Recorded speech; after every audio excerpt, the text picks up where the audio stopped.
वाहेगुरु जी का खालसा, वाहेगुरु जी की फतेह। असली और नकली के अंदर फ़र्क कैसे पता करें, आज के इस पॉडकास्ट को सुनने के बाद आपको पता लग जाएगा।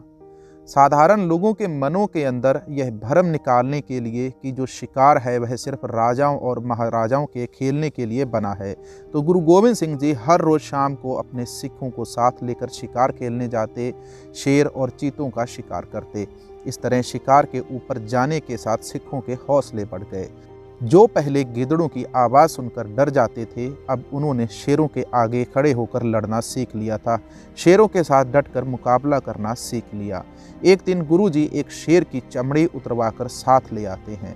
उनके हुक्म के मुताबिक वह उस चमड़ी को एक गधे के ऊपर डलवा देते हैं। सुबह सुबह गांव के लोग उस गधे को देखते हैं। उस गधे के ऊपर शेर की चमड़ी होने के कारण उन सभी को ऐसा लगता है कि गांव के बाहर नज़दीक बिल्कुल कोई शेर घूम रहा हो। सभी ने एक दूसरे के घर जाके सभी को शेर के बारे में चौकन्ना कर दिया। सारे गांव के लोग शेर के डर से सहम गए थे। कोई भी उस तरफ जाने की हिम्मत नहीं कर रहा था।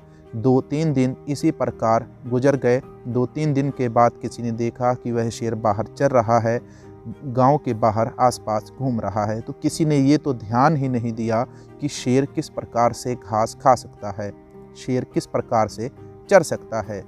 दूर से ही शेर की चमड़ी देखकर अनुमान लगा लेते हैं कि वह शेर था। एक दिन उसी तरफ एक घुमियार जा रहा था। वह अपने गधे लेकर जा रहा था। उसके गधों ने हींगना शुरू कर दिया, आवाज़ लगानी शुरू कर दी।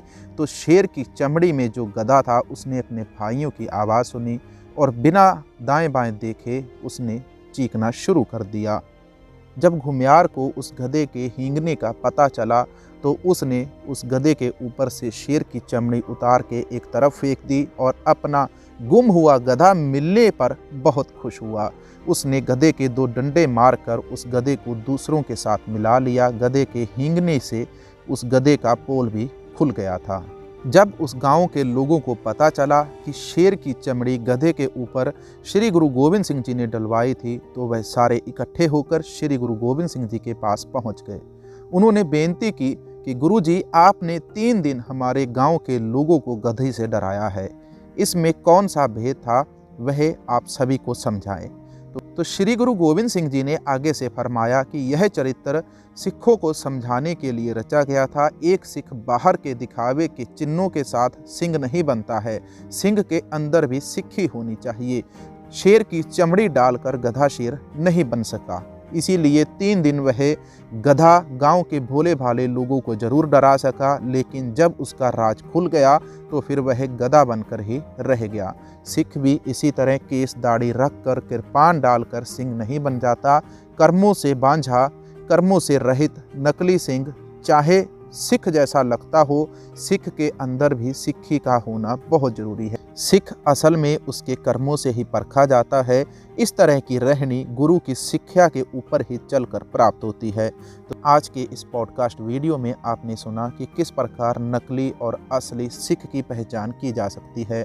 आजकल बहुत सारे ऐसे लोग हैं जो सिक्खी स्वरूप में घूम रहे हैं। ऐसे लोगों से बचकर जरूर रहिए। हो सकता है आपके आसपास में भी किसी भी धर्म या जात के किसी भी पहरावे के अंदर कोई भी नकली व्यक्ति बनकर घूम सकता है। इसलिए हर एक व्यक्ति की परीक्षा लेकर ही उसके ऊपर आप यकीन करिए। वीडियो अच्छा लगा तो लाइक और शेयर जरूर करना और चैनल को सब्सक्राइब जरूर कर लीजिए। धन्यवाद।